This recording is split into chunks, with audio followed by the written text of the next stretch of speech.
Okay. Continuation of Newtin Vs The Ramadars.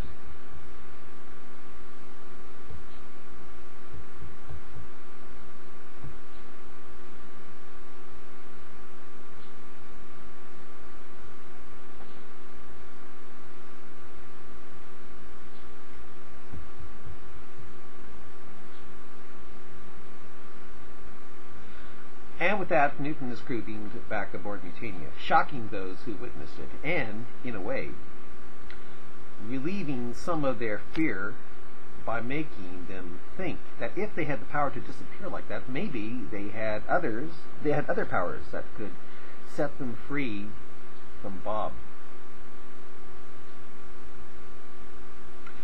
Back up on Mutania, Newton's crew stepped off the transporter plates and headed toward the bridge. Newton reached into his spacesuit that was designed to shield his crew from the atomic energy within him, and took out the 2 bullets that had actually penetrated it. He was healed up already from the attacks, and now held the 2 bullets in his hand. We have less than an hour to stop the gigantic Weirdbeard if we have disrupted the status quo, said Newton. Any sign that it's coming up out of the ground yet, or up of the planet's surface? The crew got to their stations to see. Newton caught Callisto's attention and tossed the holy book of Ramada at him.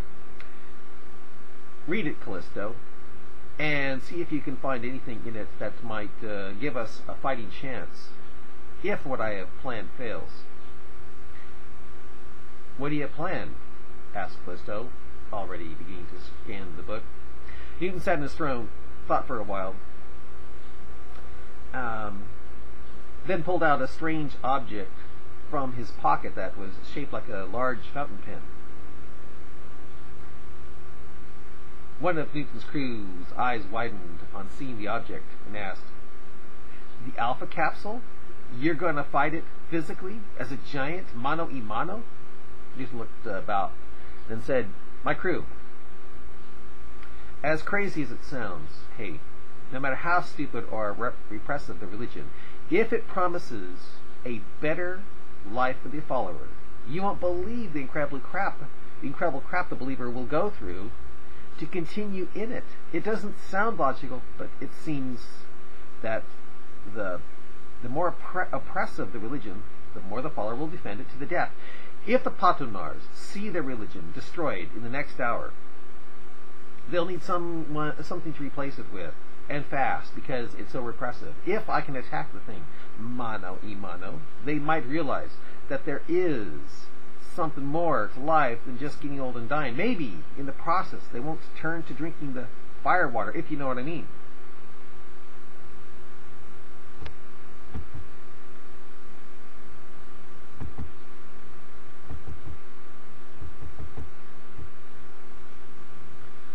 Albacuba, another of Newton's crew, also mutant, but from the planet Kumba, said, "I don't know about that becoming a giant to fight a giant. Know what I'm saying? It seems that the bigger you get with that thing, the goofier and more uncoordinated you become. Know what I'm saying?" Another crewman broke in and said, "Yeah, at 500 feet tall, you fight very well. At 100 feet tall, you fight very well and fast. At 500 feet, you seem to fight like a drunkard. Who knows how you fight at 1,000 feet tall, like Bob supposedly comes." I've never been 1,000 feet tall with this thing," said Newton with a wary look, with a bit of worry in his face. "Besides, to take me to that height, man, it'll take most of the energy of this ship is already low on. Thanks to the surprise attack from the Federation, to create matter out of energy requires a lot of energy." Sheena, looking concerned, said, "Why don't we just wait for Bob to go to form like Fuyu said, then blast him with our weapons?" Newton thought for a while, then said, "No, I want to instill the inhabitants with awe. As a giant myself. Besides, I've got this device here, and there is an oppressive giant down there. It's just practically screaming at me to use it. Newton then thought and said, how I hate the name Bob. It begins the same way as my nemesis that got the universe against us, the computer god of Industrio, Bog.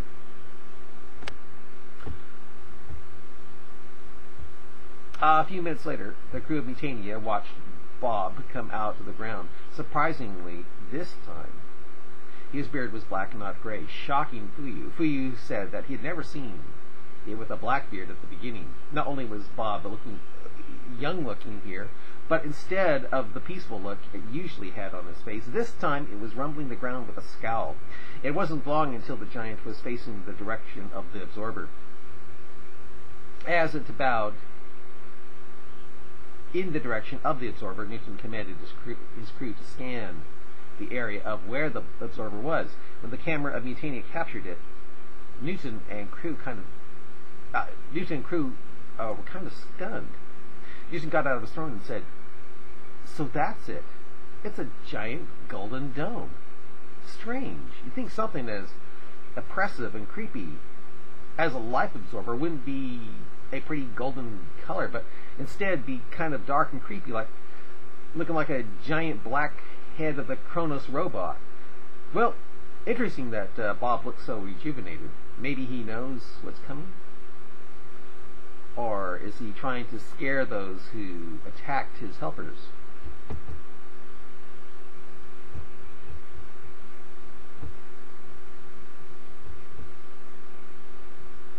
Newton looked at his crew and said, well, my crew,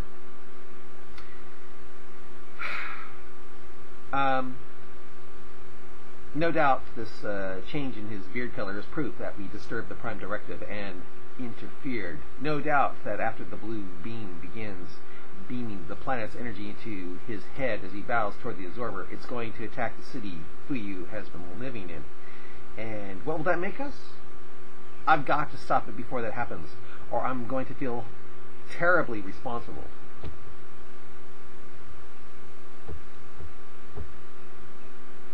Minutes later, Newton beamed down into a desert. Out in the distance was a small town, but not the city Fuyu lived in. In the east of the city was Bob, bowed to the point where its head was touching the ground, with a blue light going into the kappa on its head. There was now just a minute until the beam shut off and the giant vanished into the ground to come up in or around Fuyu City to incinerate it. Newton reached into his pocket, lifted the alpha capsule into the air, and pressed a button on it. Immediately, a ray shot down from Newtania, making Newton grow rapidly larger. When the minute was up, he, like Bob, stood 1,000 feet tall. Swash! Newton made a sound, shooting up in the sky. He was definitely Ultraman, or in this case, Ultra Mutant. Newton came down out of the air and attacked Bob from behind. Bob, whose patootie was still up in the air due to prostration, got a strong, powerful kick, sending Bob's now slightly raised face plowing into the train of the planet before tumbling and rolling head over heels. Bob got up with a look of absolute fury in its eyes. But before it could respond, Newton was on the attack, attacking with giant fists of fury. Bob looked dazed from the punches, but suddenly smashed Newton on the side of the head, sending Newton tumbling to the side, creating a very powerful Patanar quake.